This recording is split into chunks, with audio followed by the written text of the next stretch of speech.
अगर आप आयुर्वेदिक ट्रीटमेंट कर रहे हैं हिप्स का, तो आपको क्या चीज़ से केयरफुल रहना चाहिए। आपको दवाई क्या दी जा रही है, क्या उनका कोई साइंटिफिक बेसिस है। नहीं, लाखों रुपए आयुर्वेद में खर्च करके कई सारे पेशेंट्स को हेपेटाइटिस बी सी पॉजिटिव हो रहा है। ये लोग अनस्टराइल नीडल यूज कर लेते हैं। एड्स और HIV भी आपको हो सकता है। पेशेंट्स हमें बताते हैं कि सर हम चलते हुए गए थे आयुर्वेदिक सेंटर पे या होम्योपैथिक सेंटर पे और लेट के आए।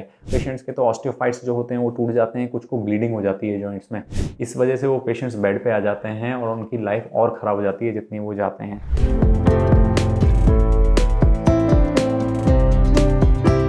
हाय फ्रेंड्स, मैं डॉक्टर DP शर्मा हूं और मैं एक हिप स्पेशलिस्ट सर्जन हूं, यानी कि हम हिप्स का बहुत कॉमनली और बहुत ज़्यादा मात्रा में इलाज करते हैं हमारे सेंटर पे। दोस्तों, आज मैं बताने वाला हूं कि अगर आप आयुर्वेदिक ट्रीटमेंट कर रहे हैं हिप्स का, तो आपको क्या चीज़ से केयरफुल रहना चाहिए। पहली बात तो आपको ये पता होना चाहिए कि उसमें क्या कोई पुख्ता सबूत है कि आपका ट्रीटमेंट एक्चुअली हो सकता है, या बस मुंह बोली बातें हैं, या फिर आपको झूठी बातें बता दी गई हैं, या फिर आपको ऐसे बता दिया कि देखो इंप्रूवमेंट हो रहा है पर नहीं हो रहा है। आपको दवाई क्या दी जा रही है, क्या उनका कोई साइंटिफिक बेसिस है। दूसरी बात जो है, हम जो देख रहे हैं हमारे पास इतने सारे पेशेंट्स आते हैं लाखों रुपए आयुर्वेद में खर्च करके।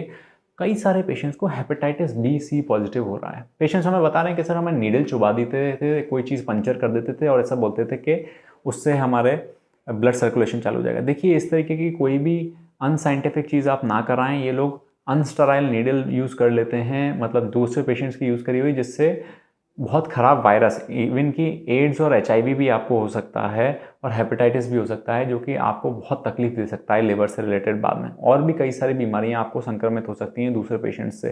तो इस तरीके के क्वैक ट्रीटमेंट्स या फिर जिनका कोई सिग्निफिकेंस नहीं है, इस तरीके का ट्रैक्शन, पेशेंट्स हमें बताते हैं कि सर हम चलते हुए गए थे आयुर्वेदिक सेंटर पे या होम्योपैथिक सेंटर पे और लेट के आए।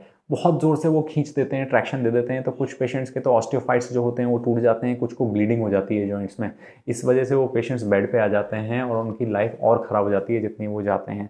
तो पेमेंट गया आपका, आपका टाइम गया और आपका मनोबल भी टूट गया कि आपको कुछ हो नहीं रहा है। तो इससे पहले कि आप ये सब चीज़ें ट्राई करें, हमारे कई सारे सीरीज़ ऑफ पेशेंट्स की आप वीडियोस देख सकते हैं कि शायद ही किसी पेशेंट ने ऐसा बोला है कि हमने ऐसा ट्राई नहीं किया था और हम बहुत बुरी तरह पैसे से और टाइम से मार खा गए। तो हम आशा करते हैं कि आपको ये चीज़ें समझ में आई होंगी कि इस तरीके की भाप लगाने से, खींचतान करने से या फिर पिन चुबा देने से आपकी मरी हुई हड्डी में, जिसको AVN बोलते हैं, नेक्रोसिस बोलते हैं, वो वापस नहीं आने वाला है।